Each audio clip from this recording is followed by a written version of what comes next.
We're looking at a 1971 A7D Corsair attack bomber used in Vietnam. They were primarily carrier-based.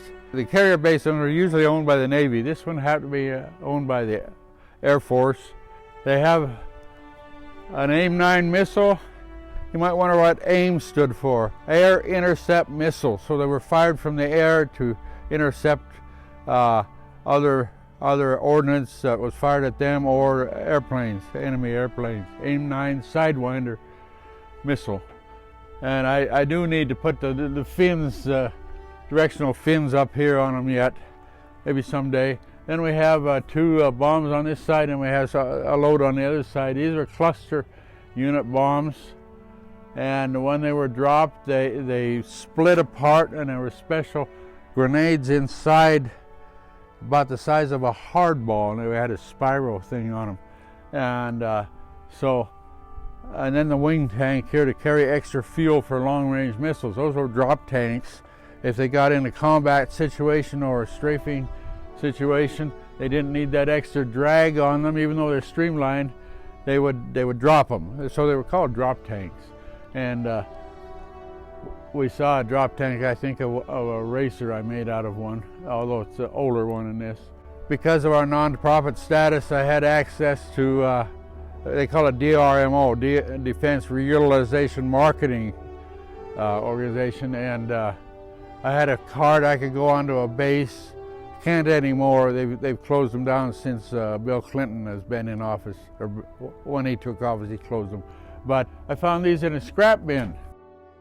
So the rule was that we would pick things out, put them on a pallet, and then we'd turn our request in for our state agency here in Helena. I found these down at Hill Air Base, North Ogden, in their scrap yard. And so waited the 2 weeks, got approval, went down to pick them up. And the head guy down there said, "You can't have those are bombs."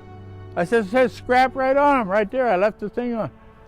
"No, you can't have them. Never happened before." I said, "Would you call my supervisor in Helena?" I went into a side building where I knew there was a phone, and I called my guy and I said, "Look, this guy's going to give me a hassle. Can you cover?" And he said, "Oh yeah." So he got permission for me to get them.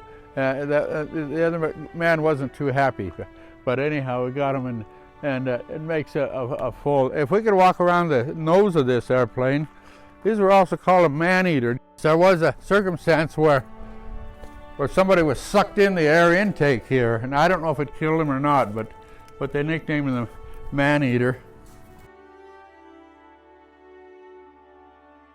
This is a modern Gatling gun. They were actually called a Vulcan, 20 millimeter, and this was housed in this airplane, right where this port is. This is the ejection port, and the armament tag here, and they would load them through another door, load the ammo in a belt like this, and they were extremely fast.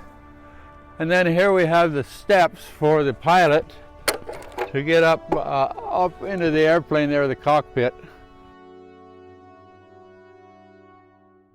You see on this side now we have a Maverick missile, plus one cluster bomb unit. And I also got that from Hill Air Base. The nose was in one scrap bin. There was a big chunk out of the tail, which was in another scrap bin. So I had to fabricate this part. I should probably whiten that in someday, but it makes an interesting variety for a bomb load for this airplane. Now this had a tail hook for catching the cable, and it's towards the back there. But they also had a device here to help slow them down, a bottom flap, if you will. The doors are open for the landing gear to be lowered, but that bottom flap would help slow them down.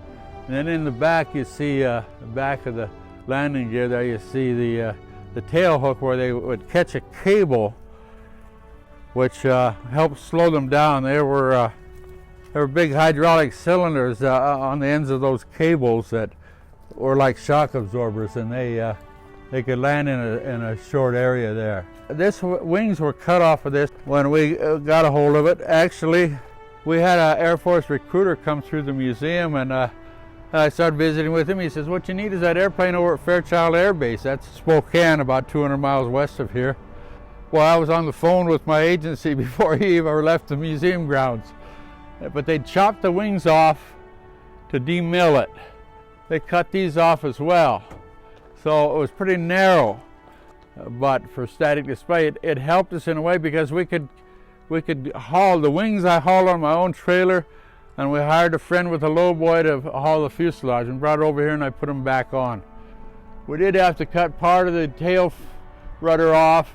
You see where the cut mark is. I had to cut that much, but I unscrewed the rest of it so I didn't have to destroy the whole thing like they would have. They would have just cut it all the way off and not worried about it. They weren't interested in preserving it like I was. So you might want to look in the tail. You wouldn't want to be behind here when it was running, for sure. This is kind of impressive. And I have the flaps. The green thing is a flap. I have both flaps. I need to reinstall those when I get enough help and small enough, strong fingers I can get in there to put the small pins and bolts in.